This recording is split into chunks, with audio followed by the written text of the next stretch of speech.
Shalom teman-teman, kami dari kelompok 6 akan mempresentasikan materi yang berjudul Teknik Feminis. Berikut adalah nama-nama dari anggota kelompok kami. Baiklah teman-teman, sebelum kita membahas lebih dalam mengenai teknik feminis, maka di sini kami akan menjelaskan tentang pengertian dari teknik feminis.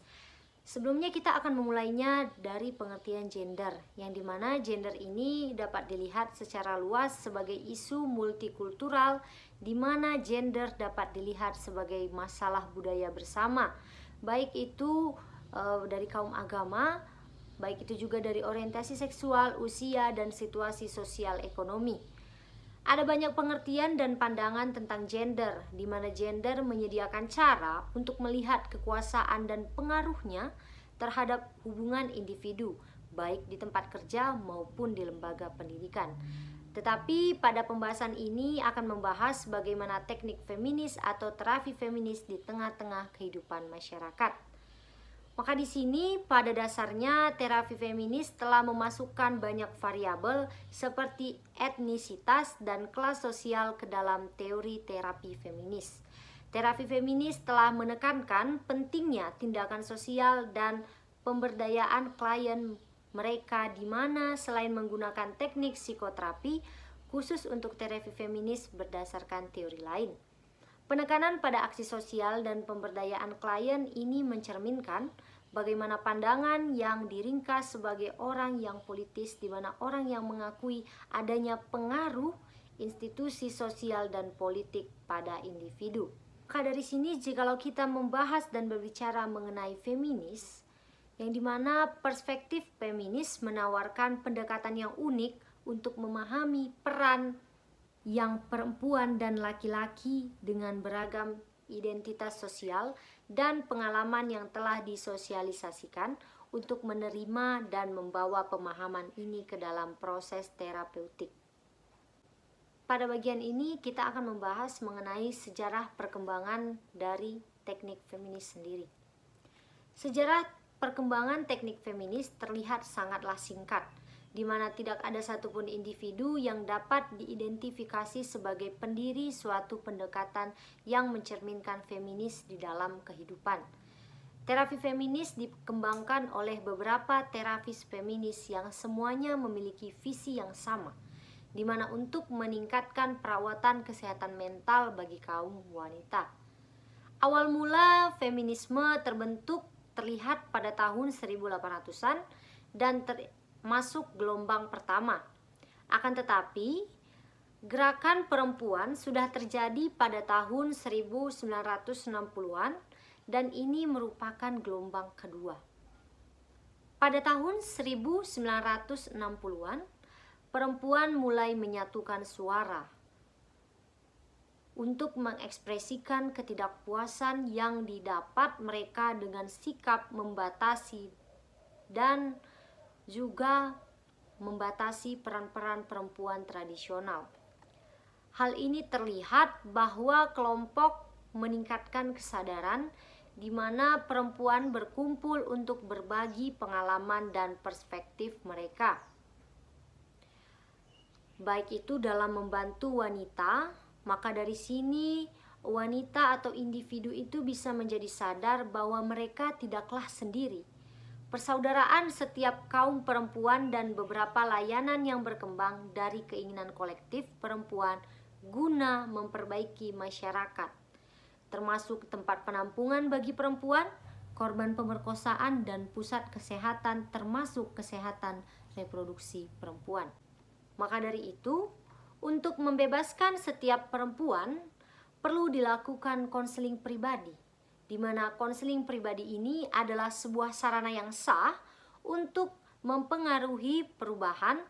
Maka dari sini terapi feminis memandang terapi itu sebagai kemitraan antara kesetaraan dan membangun mutualis dan kolaborasi ke dalam proses terapeutik. Di sini mereka mengambil sikap bahwa terapi perlu untuk beralih dari perspektif intrapsikis pada psikopatologi, di mana sumber ketidakbahagiaan wanita di dalam dirinya. terlihat pada fokus pemahaman kekuatan sosial, politik, dan budaya dalam masyarakat yang merusak, menindas, dan membatasi anak perempuan serta laki-laki tentang pengembangan moralitas perawatan pada diri masing-masing. Karya Gillian tahun 1982 tentang pengembangan moralitas perawatan pada wanita, dan karya Miller 1986 dan para sarjana Stone Center dalam mengembangkan hubungan diri, model sekarang disebut sebagai model relasional budaya, berpengaruh dalam evolusi teori kepribadian feminis. Muncul teori baru yang menghargai dimensi relasional dan kooperatif dari pemahaman perempuan. Terapi feminis mulai secara formal memeriksa hubungan teori feminis dengan sistem psikoterapi tradisional dan integrasi dengan berbagai sistem yang ada diusulkan. Beberapa konselor mengidentifikasi diri mereka sebagai terapis feminis psikoanalitik atau sebagai konselor feminis Adlerian. Untuk menyebutkan hanya dua kemungkinan integrasi. Maka pada tahun 1980-an, terapi kelompok feminis telah berubah secara dramatis menjadi lebih beragam karena semakin berfokus pada masalah dan isu-isu tertentu seperti citra tubuh, hubungan kasar, gangguan makan, dan bentuk-bentuk pelecehan seksual. Maka filosofi feminis yang memadu praktik terapi juga semakin beragam. Keragaman dalam teori feminis memberikan berbagai perspektif yang berbeda. Terapi tumpang tindih untuk bekerja, mengidentifikasi terapi feminis sebagai pendekatan postmodern, integratif teknis yang menekankan analisis gender, kekuasaan, dan lokasi sosial sebagai strategi untuk memfasilitasi perubahan. Terapi feminis, baik pria maupun wanita, percaya bahwa memahami dan menghadapi stereotip dan kekuasaan peran gender adalah pusat praktik terapeutik dan bahwa mengatasi masalah klien memerlukan mengadopsi perspektif sosiokultural, yakni memahami dampak masyarakat dan budaya di mana klien hidup. Maka dengan adanya feminisme gelombang ketiga dan pendekatan lain terhadap feminisme seperti teori queer dan feminisme lesbian, pandangan terapi feminis telah terpengaruh titik feminisme gelombang ketiga, yang dimana pada gelombang ini mencerminkan pendapat feminis muda, yang dimana titik feminis gelombang ketiga telah kritis terhadap kurangnya tindakan yang diambil oleh feminis yang lebih tua, tidak terlibat dalam mengubah cara masyarakat dalam menangani kekerasan terhadap perempuan. Krisis ekonomi dan masalah politik dan sosial lainnya telah menjadi pendekatan utama di dalam feminis gelombang ketiga. Pada bagian ini, kami akan menjelaskan mengenai prinsip dalam terapi feminis. Adapun yang menjadi prinsip-prinsip terapi feminis ialah sebagai berikut. Yang pertama adalah pribadi. Pribadi adalah kesadaran politik dan kritis, yang dimana prinsip ini didasari pada asumsi bahwa masalah pribadi timbul dari konteks politik dan sosial. Maka dengan itu, pengakuan dampak politik dan sosial pada kehidupan individu mungkin adalah prinsip yang paling mendasar yang terletak pada inti terapi feminis. Yang kedua adalah komitmen untuk perubahan sosial. Terapi feminis bertujuan tidak hanya untuk perubahan individu, melainkan ini juga menjadi perubahan bagi masyarakat. Ciri khas terapi feminis adalah tindakan langsung untuk perubahan sosial merupakan tanggung jawab terapis. Sama seperti halnya dengan konselor yang bekerja untuk perempuan yang merasakan kekerasan seksual, juga melakukan pekerjaan keadilan sosial untuk mendidik bagi yang melakukan kekerasan. Dalam hal ini juga harus dapat dipahami bahwa penting bagi klien yang terlibat dalam proses terapis untuk mengenali bagaimana mengenai identitas sosial mereka dan mengenali bagaimana mereka telah menderita karena mengalami kekerasan. Maka dalam hal ini klien harus mampu mengerti tentang identitas sosial mereka, karena jika mereka tidak memahami identitas, maka ini dapat menyulitkan bagi si konselor. Yang selanjutnya adalah suara dan cara perempuan dan anak perempuan untuk mengetahui, serta suara orang lain yang telah mengalami penindasan dihargai dan pengalaman mereka dihormati. Bagian ini artinya terapi feminis menggantikan patriarki dan bentuk lain dari kebenaran objektif. Dengan kesadaran feminis dan keadilan sosial mendorong klien untuk menggunakan pengalaman pribadi mereka sebagai batu ujian untuk menentukan apa itu kenyataan. Maka dalam hal ini, pengalaman-pengalaman yang dialami perempuan harus mampu dihargai dan tidak direndahkan, karena ketika suara perempuan diakui, maka perempuan dan orang-orang yang terpinggirkan akan dapat berkontribusi pada perubahan besar dalam tubuh politik masyarakat. Prinsip yang selanjutnya adalah hubungan konseling itu egaliter. Maksudnya di sini, perhatian terhadap kekuasaan adalah pusat dalam terapi feminis. Hubungan egaliter yang ditandai dengan otentisitas, mutualitas, dan rasa hormat merupakan inti dari terapi feminis. Feminis menyadari bahwa tidak ada keseimbangan, sehingga dalam hal ini dibutuhkan diskusi keterbukaan untuk memahami mengenai kesetaraan di dalam sebuah kekuasaan. Selanjutnya adalah fokus kepada kekuatan dan definisi ulang dari tekanan psikologis. Terapi feminis berbicara tentang masalah dalam konteks keterampilan hidup dan mengatasi. Misalnya, klien merupakan penyintas pelecehan seksual masa kanak-kanak dan mungkin akan mengalami disosiasi yang dipahami sebagai cara mengatasi untuk bertahan hidup sebagai seorang anak.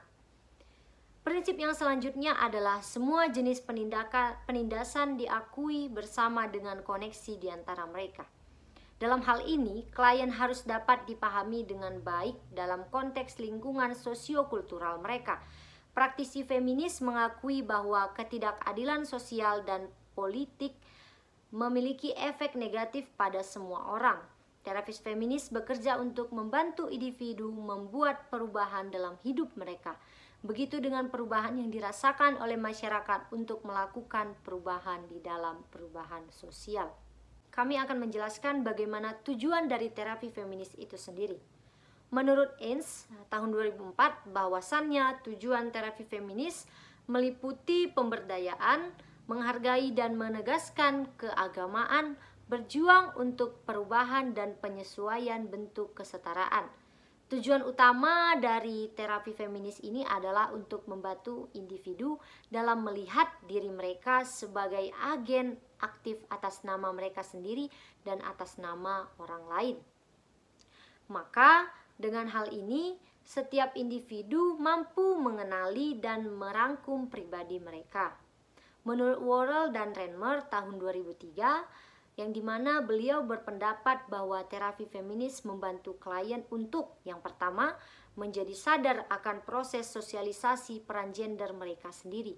Yang kedua, identifikasi peran penindasan mereka yang terinternalisasi dan gantikan dengan keyakinan yang lebih meningkatkan diri. Yang ketiga, memahami bagaimana keyakinan dan praktik masyarakat yang seksis dan menindas mempengaruhi mereka dengan cara yang negatif. Selanjutnya, memperoleh keterampilan untuk membawa perubahan di lingkungan, mengevaluasi dampak faktor sosial pada kehidupan mereka, mengenali kekuatan hubungan dan keterhubungan, dan yang terakhir mempercayai pengalaman dan intuisi mereka sendiri. Selanjutnya kita akan masuk pada praktek terapi feminis. Dalam melaksanakan prakteknya sendiri, terapi feminis ini tidak harus dikaitkan dengan teknik atau prosedur tertentu, karena teknik feminis bisa menggunakan beberapa teknik tersebut di dalamnya, seperti teknik Adlerian, teknik berpusat pada orang, dan teknik-teknik terapi lainnya. Tujuannya sendiri adalah untuk membantu klien dalam melihat pola atau pengaruh sosial yang telah mengurangi kekuasaan dalam diri mereka, telah mengurangi kendali diri mereka, dan mendorong klien untuk mendapat kembali kekuasaan diri, otoritas, dan arah dalam hidup mereka. Serta di dalamnya perlu juga untuk menguatkan klien dengan tetap menghormati dan memfasilitasi klien tersebut dengan baik. Kemudian ada beberapa poin penting dalam terapi feminis yang akan kita lihat bersama-sama. Yang pertama, fungsi dan peran dari seorang terapis. Terapis feminis perlu memiliki wawasan dan kesadaran tentang berbagai isu sosial, budaya, dan aspek multikultural lainnya, sehingga dapat membantunya sendiri untuk memahami segala bentuk penindasan atau ketidakadilan dengan segala bentuknya, seperti rasisme, seksisme, heteroseksisme, dan lain sebagainya, untuk selanjutnya dapat dilihat dampaknya terhadap aspek psikologis. Nah, terapis sendiri berperan sebagai sosok yang dapat menghargai dan menghormati klien, termasuk segi emosional dari klien, dan bersedia untuk berbagi diri serta bersikap proaktif selama terapi. Dan terapis feminis sendiri perlu untuk membangun hubungan yang non-hierarkis dengan klien dan memberdayakan klien untuk hidup sesuai nilai dan otoritas diri mereka sendiri dalam menentukan apa yang tepat untuk mereka. Kemudian perlu juga diingat bahwa pandangan terapis serba tahu itu perlu untuk dihindari agar dapat membangun kerjasama dengan klien dalam tujuan dan prosedur terapi feminis sendiri. Kemudian kita akan melihat bagaimana pengalaman klien dalam terapi. Pertama, perlu diingat kembali, klien adalah mitra dengan terapis dalam melaksanakan proses terapi feminis ini. Kemudian klien dapat menceritakan pengalamannya dan menentukan apa tujuan yang ingin dicapai melalui proses terapi. Penting bahwa klien menceritakan kisah mereka dan menyuarakan pengalaman mereka. Klien menentukan apa yang mereka inginkan dari terapi, dan hal ini perlu dilakukan untuk memberikan penegasan bahwa klien punya otoritas atas kehidupan mereka sendiri. Yang berikut, klien juga perlu dipersiapkan untuk perubahan besar dalam cara mereka memandang dunia di sekitar mereka, perubahan dalam cara mereka memandang diri mereka sendiri, dan mengubah hubungan interpersonal. Yang berikut, kita akan melihat hubungan antara terapis dan klien. Nah, terapis dan klien sendiri adalah mitra, sehingga posisi keduanya adalah setara. Hal ini diperlukan agar dapat sesuai dengan prinsip dari terapi feminis itu sendiri yang menekankan pada hubungan yang setara dan egaliter antara terapis dan juga klien. Bagian selanjutnya adalah teknik dan prosedur dalam terapi feminis. Yang penting dari terapi feminis adalah teknik peningkatan kesadaran yang membantu para perempuan membedakan antara apa yang telah diajarkan kepada mereka yang dapat diterima atau diinginkan secara sosial dan apa yang sebenarnya sehat bagi mereka. Ada beberapa teknik dan prosedur dari beberapa ahli, diantaranya adalah sebagai berikut. Yang pertama, pemberdayaan. Sama dengan namanya, tujuannya sendiri adalah untuk memberdayakan klien. Terapis feminis bekerja secara egaliter dan menggunakan strategi pemberdayaan yang disesuaikan dengan masing-masing klien. Yang kedua, ada pengungkapan diri. Terapis feminis dapat menggunakan pengungkapan diri terapik dalam kepentingan terbaik klien, untuk menyamakan hubungan klien dengan terapis, untuk memberikan model, untuk menormalkan pengalaman kolektif perempuan, untuk memberdayakan klien, dan untuk menetapkan persetujuan yang diinformasikan. Kemudian pengungkapan diri lebih dari sekedar berbagi informasi dan pengalaman. Itu juga melibatkan kualitas kehadiran terapis yang dibawa ke sesi terapi. Pengungkapan diri terapis yang efektif didasarkan pada keaslian dan rasa kebersamaan. Yang ketiga, ada analisis peran gender atau identitas sosial. Analisis peran gender membantu klien dalam mengidentifikasi dampak yang dimainkan oleh sosialisasi peran gender mereka sendiri dalam membentuk nilai, pemikiran, dan perilaku mereka. Beberapa terapis feminis lebih suka dengan istilah analisis identitas sosial karena kata sosial di sini dapat mencerminkan pentingnya semua aspek yang relevan dari identitas klien, termasuk beberapa keanggotaan dalam kelompok secara sosial. Yang keempat, intervensi peran gender. Dengan menggunakan teknik ini, terapis merespon kekhawatiran konseli atau klien dengan menempatkannya dalam konteks harapan peran masyarakat terhadap perempuan. Tujuannya sendiri adalah untuk memberikan klien wawasan tentang cara-cara masalah sosial mempengaruhi diri mereka. Yang kelima, ada latihan ketegasan, yaitu dengan mengajarkan dan mempromosikan perilaku asertif, perempuan menjadi sadar akan hak interpersonal mereka, melampaui peran gender stereotip peran gender, mengubah keyakinan negatif, dan menerapkan perubahan dalam kehidupan sehari-hari dari klien. Yang terakhir di sini ada membingkai dan memberi label. Membingkai ulang mencangkup pergeseran dari menempatkan masalah secara internal dan menyalahkan korban ke pertimbangan faktor sosial di lingkungan yang berkontribusi pada masalah klien. Pelabelan ulang adalah intervensi yang mengubah label atau evaluasi yang diterapkan pada beberapa karakteristik perilaku. Jadi, teknik dan prosedur di atas adalah beberapa hal yang terdapat dalam teknik dan prosedur terapi feminis. Kita masuk ke dalam bagian tanggapan kritis, yang dimana di sini kelompok kami berpendapat bahwa teknik feminis hadir oleh karena adanya tekanan sosial pada perempuan. Contohnya kekerasan, kesenjangan gender, dan lain sebagainya. Sehingga dalam hal ini kelompok kami setuju dengan adanya pemberlakuan konseling feminis ini. Karena apa? Karena melalui konseling feminis ini, seorang perempuan dapat menemukan kembali kepercayaan dirinya dan seorang perempuan dapat memberdayakan dirinya sendiri. Sehingga melalui konseling feminis ini, perempuan juga dapat menciptakan kesetaraan antara kaum lelaki dan kaum perempuan. Sehingga konseling juga dapat meminimalisir terjadinya kesenjangan yang berdampak kepada gangguan psikologi, khususnya kepada kaum perempuan. Setelah kita membahas dan memahami serta setelah mendengarkan mengenai teknik feminis, maka di sini kita sampai kepada bagian yang terakhir, yakni bagian kesimpulan.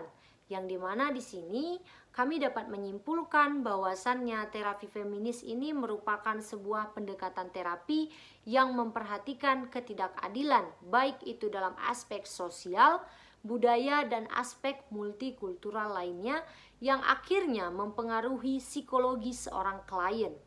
Terapi feminis ini merujuk kepada pemberdayaan gender.